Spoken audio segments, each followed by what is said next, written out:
The Man Who Saw Tomorrow. The first time Elias warned someone about the future, it sounded less like prophecy and more like courtesy. They were sitting across from each other in a cafe near the station, the kind of place where commuters killed time without remembering it. Elias waited until the man finished stirring his coffee before speaking. "You shouldn't take the 6:40 train tomorrow," he said. The man smiled, amused by the oddness of the suggestion. When he asked why, Elias answered plainly, without embellishment or urgency. "Because it won't make it to the next station." The man laughed, stood, and wished him well. The following morning, the 6:40 train derailed. Elias did not learn about it from the news. He already knew. For him, the event carried the dull familiarity of something remembered rather than discovered. He had no visible markers of distinction. In his mid-30s, unremarkable in both appearance and manner, Elias worked nights as a records clerk in the city archives. His days were spent among misfiled histories and documents no one consulted anymore. It was there, surrounded by the residue of past decisions, that he first began to realize the future was arriving in his mind with equal clarity. What he experienced were not visions or dreams. They arrived whole, complete with dates, fragments of conversation, the weight of consequence. He woke each morning already aware of how the day would conclude, as though time had briefly folded in on itself and failed to correct the error.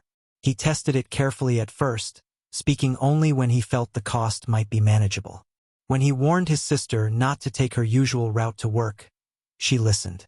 She stayed home that day. The collision still occurred, only farther down the road, involving a stranger instead. Elias attended the funeral out of obligation rather than grief, disturbed less by the death than by what it revealed. The future, he learned, could not be erased, could only be reassigned. Every attempt to interfere produced an adjustment elsewhere. Averted accidents reappeared in altered forms. Fires still burned. Falls still happened.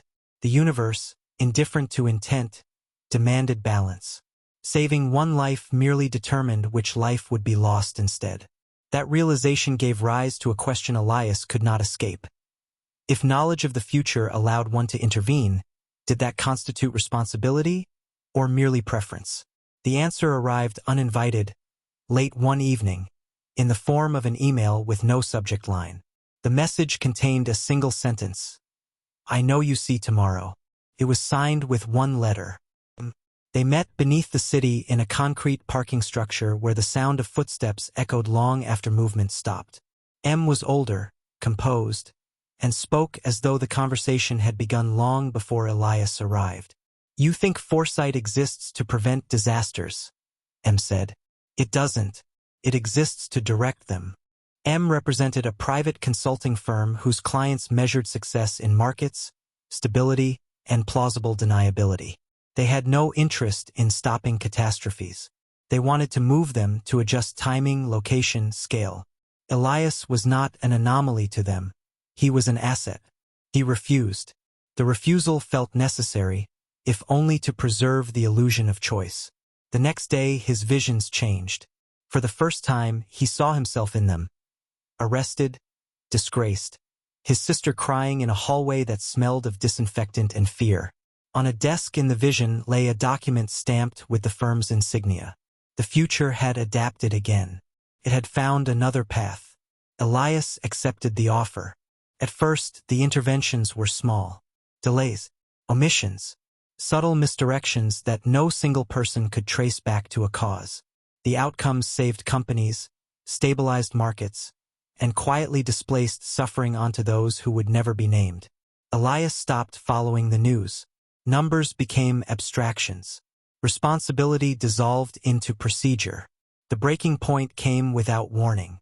One night, he saw a city skyline split by fire. Thousands would die.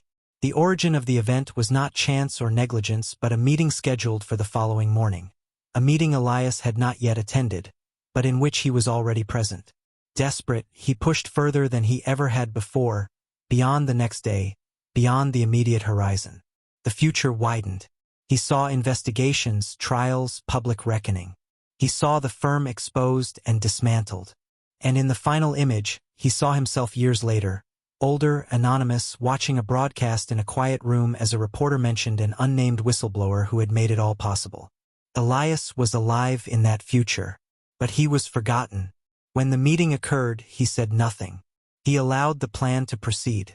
For the first time, he understood that intervention did not always mean prevention.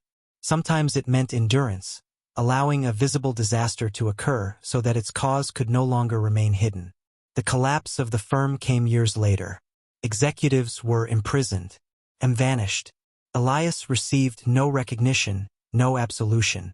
He served his sentence quietly and was released to a life that contained no visions at all. The future never returned. Now he lives alone, unremarkable once more, anchored fully in the present. When asked whether he regrets what he did or failed to do, he answers with measured certainty. "Seeing tomorrow didn't give me power," he says. "It showed me why no one should have it." The future, he learned, was never meant to be altered, only understood when understanding no longer changes anything. For more thought-provoking stories that explore consequence, moral choice, and the quiet weight of knowing too much, subscribe to the channel and remember to like and share.